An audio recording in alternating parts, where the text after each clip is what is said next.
Indiana Jones had but seconds to escape the ancient tomb, but it took mechanical effects expert Kit West and his crew almost 3 months to design and build the set's collapsing walls, shooting darts, and 800-pound rolling boulder. On film, it looked pretty simple, but it was one of those things where we had to have the ball completely controlled so that if Harrison Ford in any way slipped or fell down, the whole thing had to come to a halt. Kit worked closely with director Steven Spielberg during filming, setting barrooms on fire,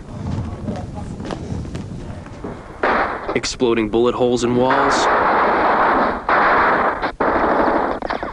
and blowing up just about everything imaginable.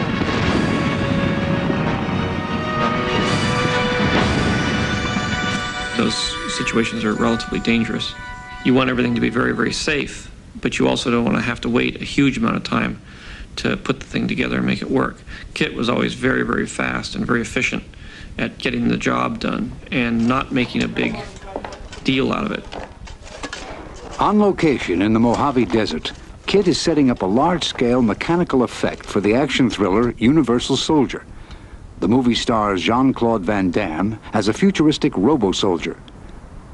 The film's villains have pursued him to this remote gas station, where they find an explosive surprise.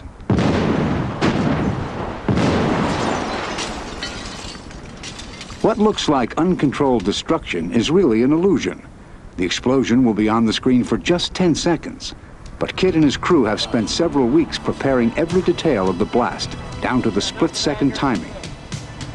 Plastic pipes set into the ground in front and back of the gas station are filled with 85 gallons of gasoline. Hundreds of feet of a rope-like explosive called primacord are strategically placed throughout the structure and will literally rip the walls and ceiling apart. A variety of other pyrotechnic charges and chemicals will provide just the right look to the explosion.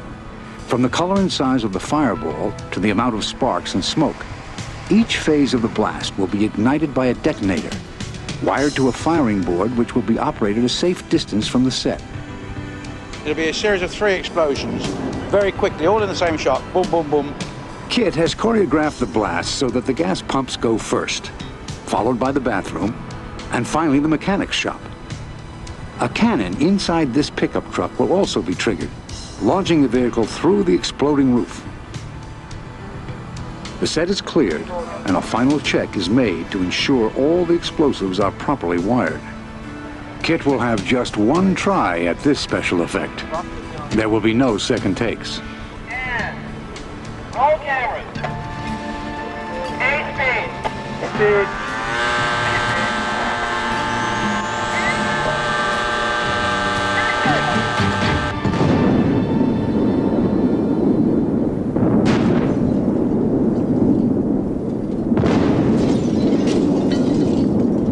It's like first night jitters in the theatre when the curtain goes up, because you do have butterflies. When you press that button, if it doesn't go, you are in trouble.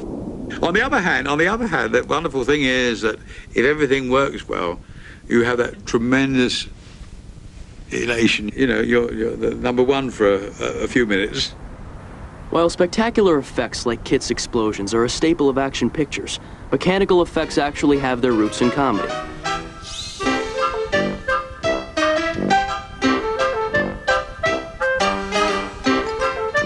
Silent screen star Snub Pollard used mechanical props to create his biggest laughs.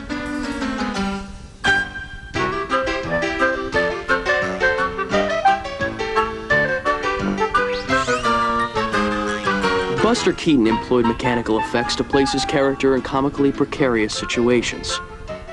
These effects became known as gags, a term still used today. And perfect timing remains the key to pulling them off. Roll plate, roll camera. Rolling, and here we go, and... Leslie Nielsen, a.k.a. Lieutenant Frank Drebin of the Naked Gun series, is carrying on the tradition of Keaton and Pollard. When anybody talks about effects in comedy, you automatically go back to the days of silent films. Buster Keaton, the stuff that he did with the building, for example, falling in, bangle, and can you imagine, you know, having to be in an exact spot with that thing falling? Because if it missed by a fraction of an inch, you have a broken shoulder or a broken head. But what you do for the comedy, but that was an effect. The signature of the Naked Gun movies is the opening sequence, when Nielsen's police car, with the help of mechanical effects, takes a wild detour.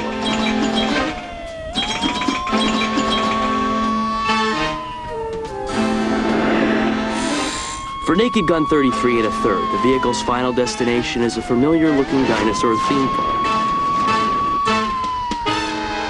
The gag is being staged by Director of Effects Photography Sam Nicholson at Stargate Films.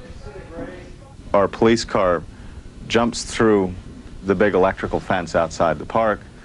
We dive through all these trees. We've had to make essentially a roller coaster for the camera. The top of the car and the camera are mounted on a remote-controlled trolley and launched on a ride through the jungle set. But that's just the start of the gag. As the camera emerges from the thick foliage, a tyrannosaur claw rigged to a pulley system will come crashing down on top of the car. And action.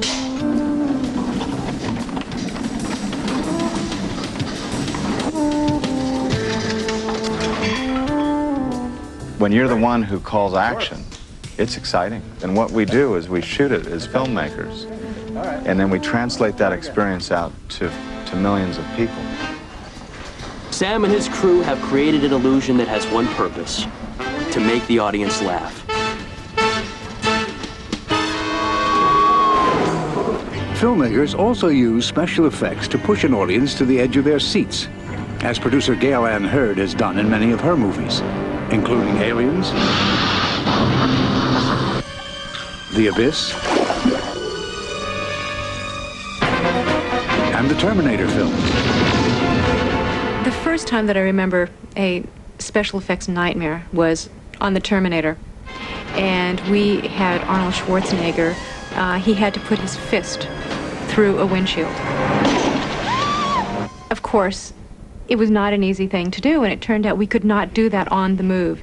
And instead, what we had to do was have the car stationary, have a hydraulic ram push through the window with a fist that simulated Arnold's fist, and we had to put a painted brick wall on a truck that drove by, simulating movement. When we continue, the wizards of creature creation breathe life into incredible characters, from The Nightmare Before Christmas, Harry and the Hendersons, and Aliens. We'll be right back. Only a movie. That's what parents tell their children during the scary parts. But somehow their reassurance is no match for Hollywood's creature creators. These are the artists and craftspeople who combine unlimited imagination and creative engineering to bring these fantastic movie characters to life. There are several techniques in the creature-making repertoire, one of which is special makeup effects. The makeup artist starts by taking a life cast or mold of the actor's face using a fast-setting substance called alginate. It is a messy process, but not as unpleasant as makeup used to be. In the 1925 silent classic, The Phantom of the Opera, character actor Lon Chaney tilted his nose up by gluing a piece of clear fish skin from his nostrils to his forehead. Known as the Man of 1,000 Faces, Chaney always applied his own makeup. In The Hunchback of Notre Dame, he used mortician's wax, grease paint, synthetic hair, and a 20-pound plaster of Paris hump to become the deformed Quasimodo. Today, actors rarely apply their own makeup. In fact, once the hardened life cast is removed, the actor is free to go. The makeup artist uses the life cast to form a replica of the actor's face, on top of which anything can be sculpted and then cast in a flexible material called foam latex. And it will fit the actor perfectly. The process of molding facial parts and gluing them to an actor's face is called appliance makeup. It can turn Michael Dorn into an angry Klingon aboard the Starship Enterprise. It's such a painful process, you know, with the glue and all the stuff going on your face, that you're not a nice person after a while. And it was very easy for me to play Worf after the makeup process, because I hated everybody, especially my makeup artist. station wagon driving up and For down. actor Robert Englund, appliance makeup brings about an even more dramatic transformation. After about 3 hours in the makeup chair, he becomes Hollywood's most popular psychopath, Freddy Krueger. I wish I had the makeup on sometimes when I'm on the LA freeway. You know, I'd love to pull up next to some of those drivers that don't use their turn signal. Freddy's very consistent. He's absolutely, unapologetically evil. Are we sure we don't have anything that doesn't sting? Don't I wish. When it came to creating a believable Sasquatch for Harry and the Hendersons, creature creator Rick Baker knew he would need more than the standard appliance makeup. I found that at one point there was a limitation to it. You can only add so much to a person's face before it becomes very masky. And I thought, wouldn't it be nice to not have to deal with actors' faces and make whatever you want? So Rick designed a false head to be worn by 7-foot 2-inch tall actor Kevin Peter Hall, whose real eyes would show through. Inside the pointed ape-like head were small remote control motors that operated Harry's eyebrows, forehead, nose, cheeks, and mouth. The result was a believable character, capable of interacting with John Lithgow and the rest of the cast. The first time we did camera tests, everyone was so thrilled because it was actually working. All this mechanics was pulling off the amazing trick of persuading people that this was a real animal. The audience makes that imaginative leap. Harry and the Hendersons brought Rick Baker an Academy Award and changed our concept of Bigfoot forever.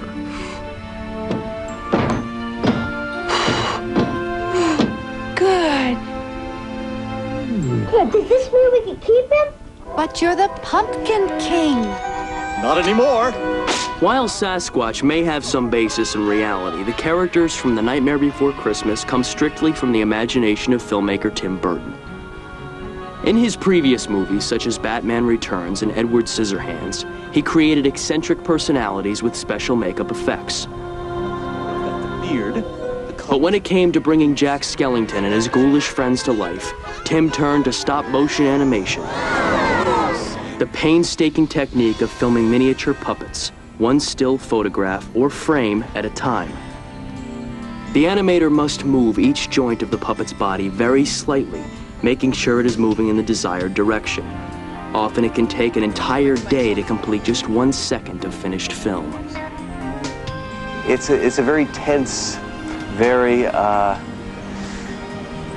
don't know, I get very nervous every time I go around it because I feel like I'm gonna just knock everything over. One of the biggest challenges was to have the puppets' mouths move in sync with the pre-recorded voices. 400 different heads were made for Jack. They were photographed and scanned into a computer, and a printout was prepared showing which numbered head to use for each frame of film. It took more than 2 years to complete The Nightmare Before Christmas, but the proof of the filmmaker's wizardry is on the screen, where for 74 minutes, the inanimate comes to life. Of course! That's what I'm missing. Thanks. You just...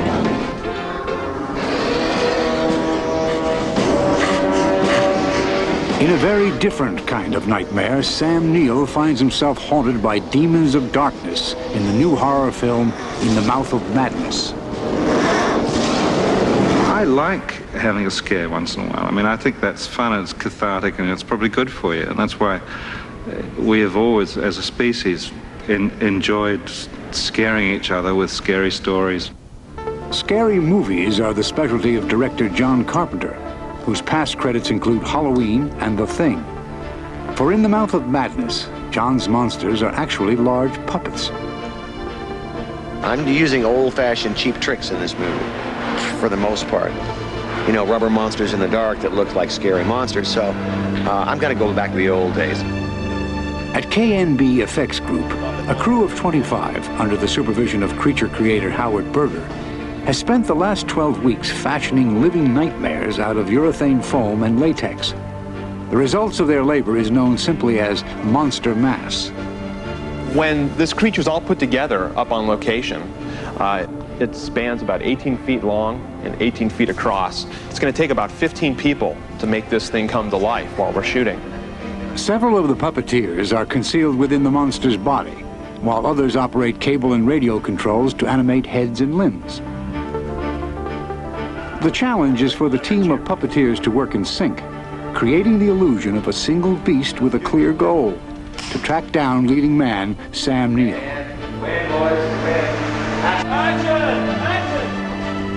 While Sam eluded prehistoric predators in Jurassic Park, he may not be so lucky this time. For the climax of In the Mouth of Madness, Monster Mass is joined in its pursuit by a few friends, including Crab Monster and Meatball Eater.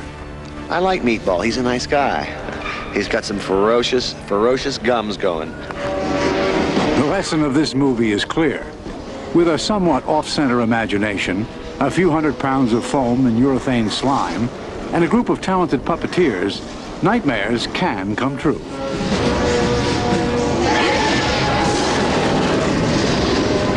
In what might be the ultimate cinematic nightmare, Sigourney Weaver found herself face to face with director James Cameron's Queen Alien. Get away from her, you... The formidable task of creating the terrifying villain of Aliens went to Stan Winston, whose shop has spawned famous monsters for such movies as Jurassic Park, Predator, and Terminator 2: Judgment Day. No matter how interesting they look or how cool they are, what you react to as an audience is the performance of these characters, their reality, not their technique. They're actors in a film. For the Queen Alien, Stan's challenge was to build a creature with maximum mobility so that every part of her body could be used in the climactic battle scene. The special effect technique he employed was animatronics, a fusion of puppetry, mechanical engineering, and electronics. The final creature stood 17 feet tall with room inside for 2 live performers to operate the arms. In addition, 14 technicians were required to operate the system of cable and hydraulic mechanisms that controlled the Queen's body, tail, and facial movements. But the Queen Alien was more than a complex animatronic machine. She was as frightening as screen creatures get, demonstrating what the masters of illusion can do when they combine creative engineering and boundless imagination. We are continuing to see what we can do as far as creating new characters and being able to bring fantasy characters to life in a way that is totally real and totally believable. We're helping tell a story, and we're also creating magic.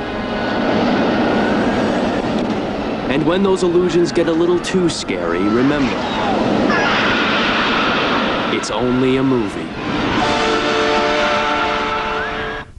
When Masters of Illusion continues, we'll journey to the depths of the abyss, the perilous future of the Terminator, and the mysterious world of Alec Baldwin's action thriller, The Shadow. The smallest illusions produce the greatest results.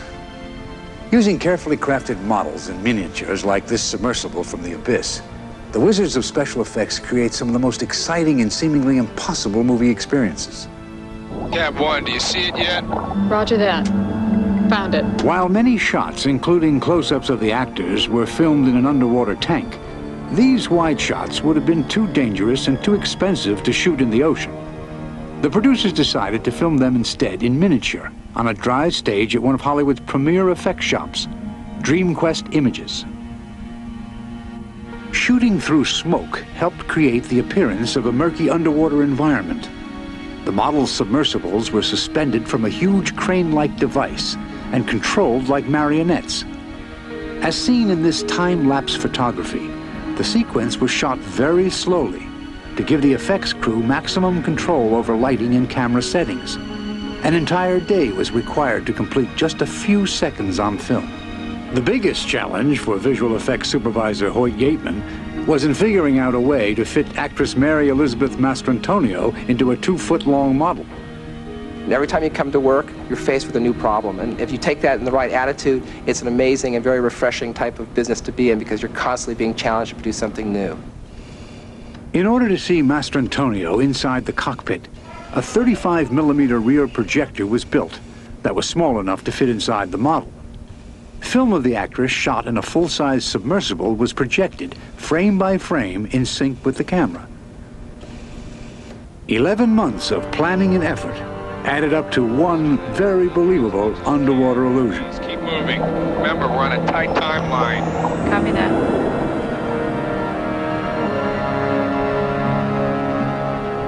It's also sometimes a surprise to us because we're working on such small little details for so many months. It's an amazing effect to finally see it all come together, fit within the film, help tell the story, and make people really go wow when they see it on the screen.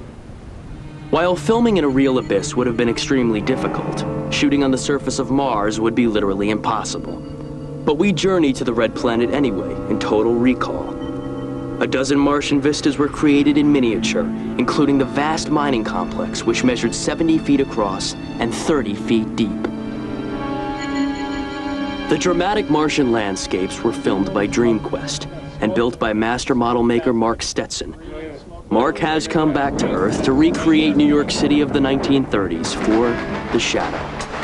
The movie stars Alec Baldwin as Lamont Cranston, aka The Shadow, a mysterious superhero who works outside the law to defend the Big Apple against sinister forces of evil.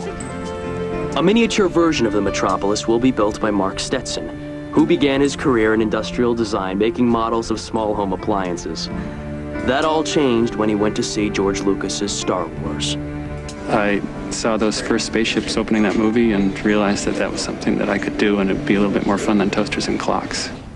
It was not long before Mark was building entire cities in miniature for movies like Blade Runner.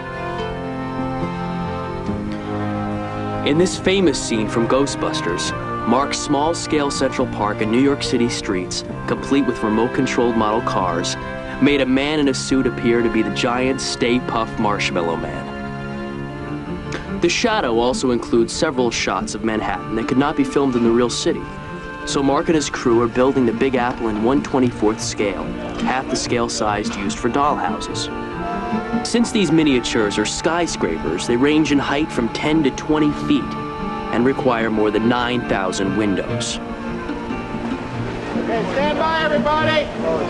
Filming in miniature allows Mark to recreate the 1930s, weave the camera between the buildings, and even control the weather.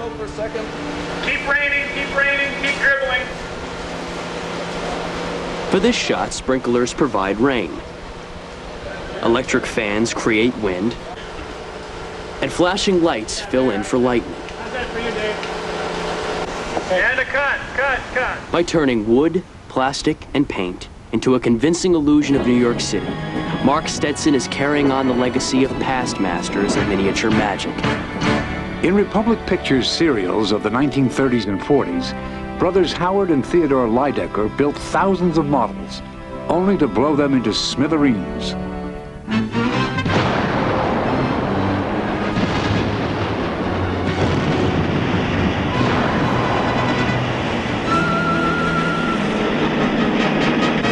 These explosive miniatures paved the way for many of today's biggest blasts.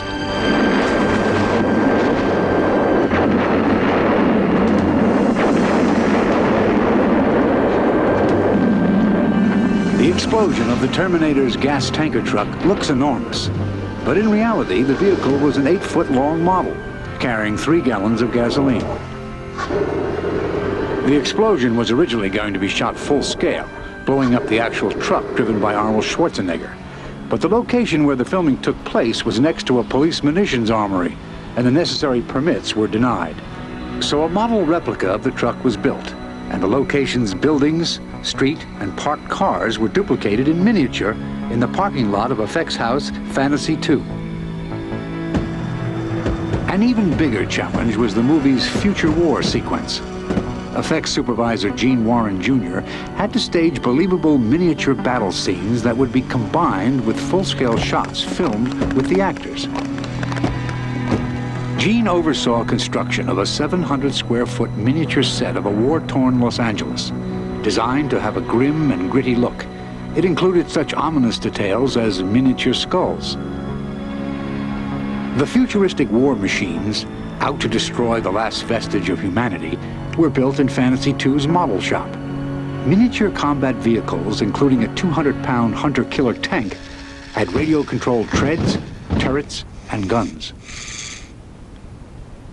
Aerial hunter-killers were suspended on wire and pulled through the set. which was heavily smoked during filming to simulate atmospheric conditions. An essential element of the Terminator's future war were its explosions. Pyrotechnics expert Joe Viscoso had earlier blown up hundreds of model spaceships and the Empire's Death Star in Star Wars. Here, he destroyed several of the carefully crafted miniatures with a combination of gasoline and black powder. There is a lot of pressure when you have only one model, and that model might cost anywhere from $20,000 to $100,000. It's one model. And until that shot is over, then you can relax and celebrate, but not until you push that button. With model vehicles and miniature worlds in their bag of tricks, the masters of illusion have proven that even little effects can have a big impact, and that there is no such thing as an impossible shot. When we return, the wizards of special effects conjure famous illusions for Ghost, Gone with the Wind, and Who Framed Roger Rabbit. The 1939 classic Gone with the Wind brought the Civil War South vividly to life. But the movie's sets, such as Scarlett's beloved Tara, were just part of the picture. Paintings filled in the rest, from upper portions of colonial mansions to an entire cityscape surrounding this dirt road filmed at MGM Studios in Hollywood. With a special effect technique known as matte photography, the masters of illusion can create movie settings that would otherwise be too expensive or impossible to build. They simply paint all or part of the background on a plate of glass and then incorporate the live-action elements of the scene into it. Matte photography belongs to the family of special effects known as image compositing, the combining of two or more separate images into a single convincing illusion. And just as great painters use their palette of colors to create the appearance of 3 dimensions on a flat canvas, special effects artists blend film, animation, and computer graphics into movie experiences we will never forget. Sam? Molly? I can hear you. In the final scene of the supernatural love story Ghost, Sam and Molly, played by Patrick Swayze and Demi Moore, share a final farewell before he ascends to heaven. In order to give Swayze's character a spirit-like appearance, he was filmed separately, with special lighting at Boss Film Studios. Visual effects supervisor Richard Edlin added a computer-generated glow around Swayze and combined that image with a shot of Demi Moore. They're composited together and they kiss, although they're not in the same frame together. And the shot worked great. I love you, Molly. I've always loved you. Ditto. Based on documented accounts of near-death experiences, director Jerry Zucker conceived the end sequence as a brilliant tunnel of light with heavenly souls in the distance waiting to welcome Sam. To accomplish the effect, Edlin employed the blue screen process, in which an actor can be isolated from the blue background and composited with separately filmed images. The final background for this shot combined dancers in white bodysuits and colored lights reflected off a shiny material called mylar. With the 2 stars filmed in separate places, the image on the screen was mere illusion, but the emotion we felt was very real. See ya.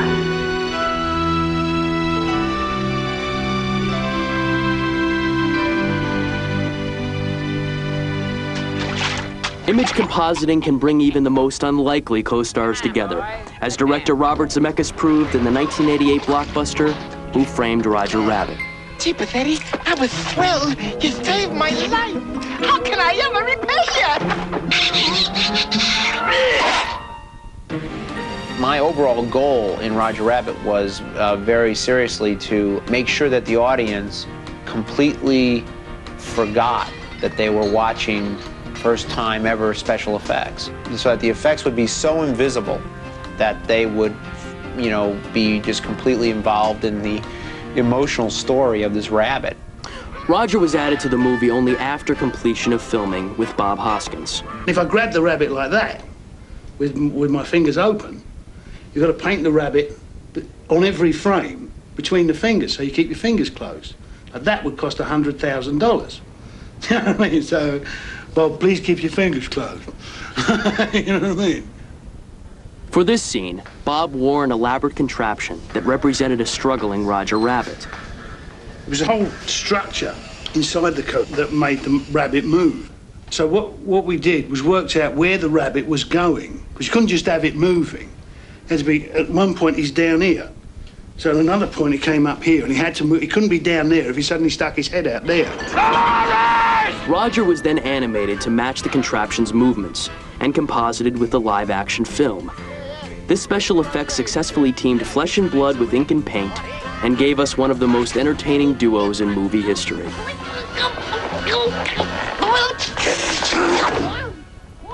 But tell me, Eddie, is that a rabbit in your pocket, or you just happy to see me? In Terminator 2 Judgment Day, image compositing helped create a single-screen character, the T-1000, played by Robert Patrick. He was the ultimate weapon. He was the ultimate machine, the ultimate warrior. And so that was the core of, like, the performance, was defining the body posture. It's a very physical performance and putting on that face of intensity. But more than acting was required to create the character's liquid metal properties. That assignment went to leading effects house Industrial Light and Magic, or ILM. And 8-time Academy Award winner Dennis Muren knew that traditional special effects techniques would not be adequate. I had been feeling probably since the mid-'80s that we had been doing, we'd reached the end of what we could do. You know, we could vary this a little bit, we can vary that, but there wasn't really much we could do that would be unique or different. So ILM accepted the challenge of developing a new generation of computer graphics that would be realistic enough to blend with film of a live actor. The first step was to obtain a laser scan of Patrick's face and body. These data were input into a computer, and three-dimensional models of Patrick were rendered. Next, the effects team shot reference film of his walk, run, and other movements. The computer models were then manipulated by effects artists and blended with the live-action film to create T-1000's terrifying transformations. It's a total ensemble effort of technology, film magic, and actor bringing it all together and creating this villain.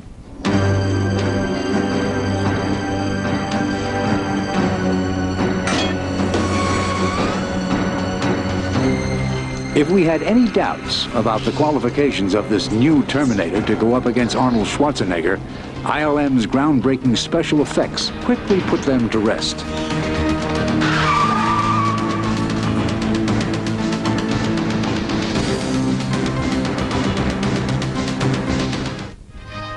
When Masters of Illusion continues, we'll journey into a new world of special effects aboard the Sequest.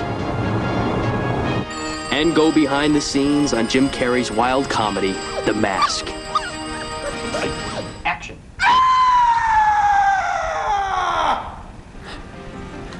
Oh, God. Jim Carrey's comedy, The Mask, combines the computer effects of Terminator 2 and the zaniness of Roger Rabbit. Jim plays Stanley Ipkiss, a bank clerk whose dull life is transformed when he discovers a supernatural mask. Stanley loves cartoons. He's always been into cartoons. And so when he becomes the Mask, there's a certain, at any time his eyes can shoot out of his head and things like that. It's that kind of energy. These are shots which even Carrey, with his elastic face, could never perform on his own. But I can grow a beard. Watch. No. A team of 25 animators at ILM is creating the computer graphics that will turn Carrey into a human cartoon character. Animation director Steve Williams is using many of the same techniques he employed to bring dinosaurs to life in Jurassic Park. There, right? This is the first time we're actually doing a film where we can use cartoon-type mentality. Traditionally, what we've done in terms of The Abyss and Terminator and Jurassic were more or less a paint-by-numbers process, where we had a storyboard to follow, and we knew we had to make it look realistic, and it was for the sake of making it look suspenseful or scary. Now we can really have some fun. It will take close to a year to complete The Mask's 100 computer graphic shots. The goal of the animation team is for the audience to not think about special effects, but simply to accept this character who just happens to behave like a toon. Computer-generated imagery is also revolutionizing television, where big screen type effects can now be produced on smaller budgets and shorter schedules. On Sequest DSV, Jonathan and I journey each week through an incredibly convincing underwater world. And while the giant submarine Sequest is actually a set at Universal Studios, the environment outside the sub is created entirely in the computer. For executive producer David J. Burke, relying so heavily on cutting-edge technology meant taking the show on and off screen into uncharted waters. You never get comfortable with it because it's new, but that's also what's exciting about it. And in the hands of skilled artists, you can put forth some very vivid images of a world that you can believe exists. At Steven Spielberg's Amblin Imaging, effects supervisor Jim Lima and his team of artists use a computer graphic system called the Video Toaster to design and animate fantastic adventures under the sea.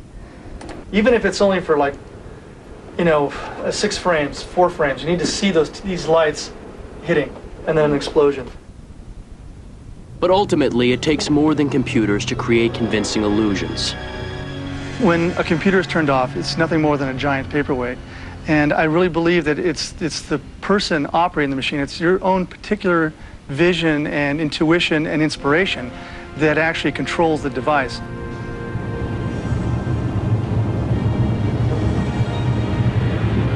Using both new tools and time-proven techniques, Hollywood's wizards of special effects continue to provide us with golden movie memories. Whether performing mechanical effects on the set, breathing life into imaginary creatures, producing big impact with miniatures, or seamlessly blending images, they are determined that the best illusions on the screen will be those yet to come. The last 10 years has been spent for me trying to bring the special effects business to a point where I can do it in a Star Wars. Most people go to the movies and then they see a movie being made and they say, I had no idea there was so much work. But if you take the making of a movie and times it times 10, you've got what goes into a special effects production. I still am amazed when you have something that's just an idea in your head and you think about it and you know that in a matter of months, it'll be a physical thing that's there and looks alive.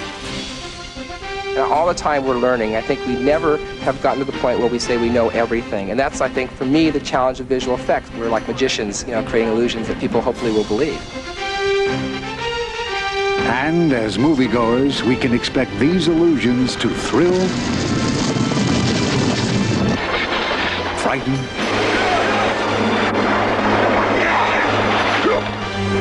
amuse, and enchant us. All we have to do is suspend our disbelief when the theater lights go down. And enjoy the magic of the Masters of Illusion. Thank you for joining us. Good night.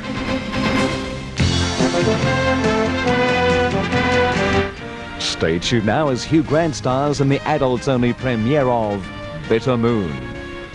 I'm Stan Grant. Next on Real Life, Australians going for gold. Millions dream of striking it rich. Now the dreams come true as gold fever sweeps the West. Real Life at 6:30.